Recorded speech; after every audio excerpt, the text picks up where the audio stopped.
Eulers' identity begins with the number E, the constant that governs smooth, continuous growth in everything from finance to biology. In this equation, E is raised to a power that looks unusual at first glance. I multiplied by pi. The I represents the imaginary unit, the mathematical tool that lets us move off the real number line and into a perpendicular, a mention of numbers. Multiplying I by pi sends us halfway around the unit circle in the complex plane, a rotation rather than a simple scaling.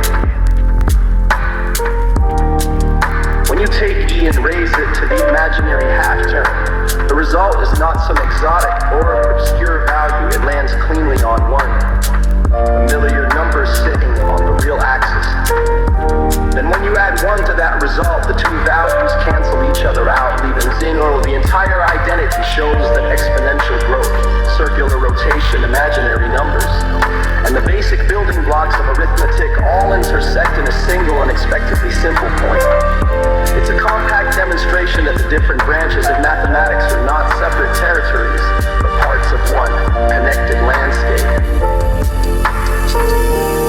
Evelyn was known in the household simply as E, the quiet governess who managed everything that grew or circulated, the ledgers, the gardens, the greenhouse accounts, the subtle arithmetic of keeping a place alive. She had a reputation for handling growth with an almost unnatural smoothness. As if she understood the hidden rules behind every upward curve, people assumed she was just good with numbers and plants. But those who watched her closely sensed something deeper, a kind of internal logic that governed her decisions with uncanny precision. One afternoon, she received a visitor, a pale, sharp-eyed investigator named I, whose work took him into the stranger corners of mathematics and motive.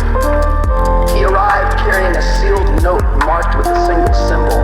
Oh, P the half turn, the measure of how far one must rotate to see the other side of a thing.